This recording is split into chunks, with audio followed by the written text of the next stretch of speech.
Welcome to Open Mic with Black Rose, Joy, and Aries. The girls aren't here with me at the moment. Luckily, today's episode is a mini pod and the show must go on. So, yeah, always keeping it cute with the blood of the gods in our veins, opening pathways to heal the concerns and obstacles we face together, whether we either agree or agree to disagree, and then moving on to slay the next dragon, and then the next one. This platform is being built on a foundation that encourages the voices of those who dare to be heard.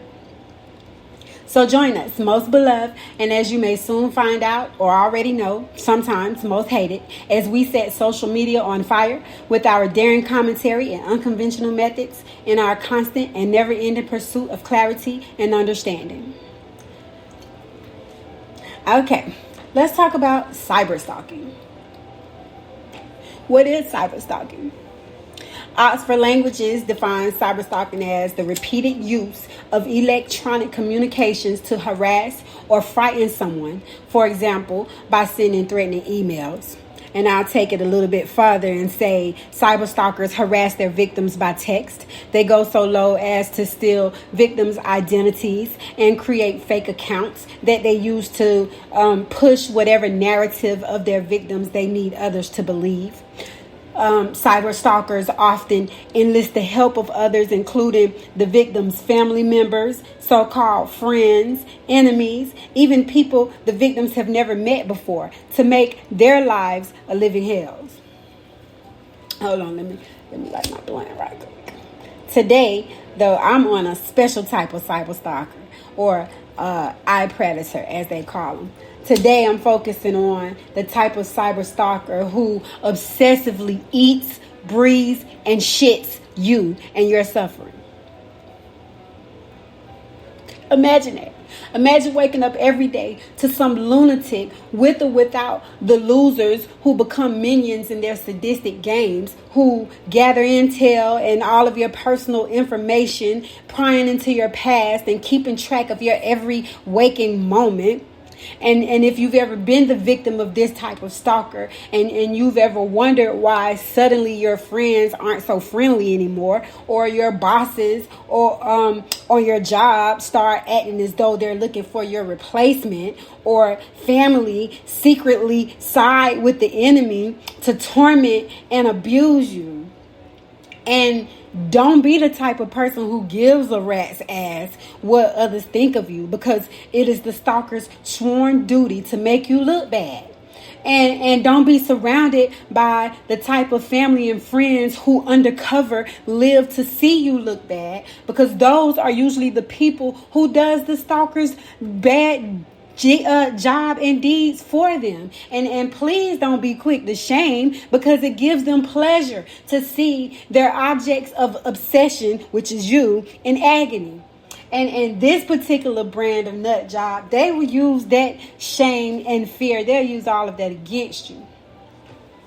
But luckily for some victims of cyberstalking, some victims are already insane or have, prior to the unfortunate initial contact with their stalkers, at some level experienced insanity to a degree, so that when they are accosted by the psychopaths who are these type of stalkers, they're not as shocked as would be, say, a regular person, and it who hasn't really gone through anything. And it takes some degree of insanity within oneself to be able to stand strong in the grips of these particular type of stalkers, because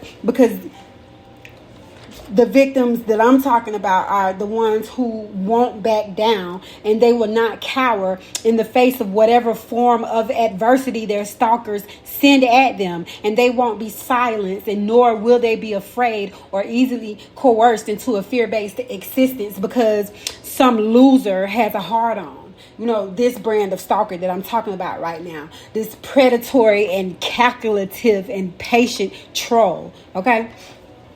Y'all done got me started. So there are 5 main types of stalkers and cyber stalkers, all of which we'll get into detail over time. But for now, these 5, they are the rejected stalker, the resentful stalkers, the ones who are mad at you about something you may be aware of and maybe not, but it has triggered them into dedicating their lives to messing up yours.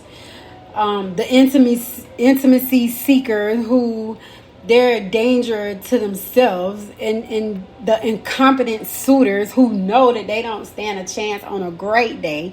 And then there are the predatory stalkers, who are the worst of these and by far the most dangerous. But take all 5 of these different types of stalkers that I've just named and roll them up into one, and you have the ghost stalker, the most dangerous.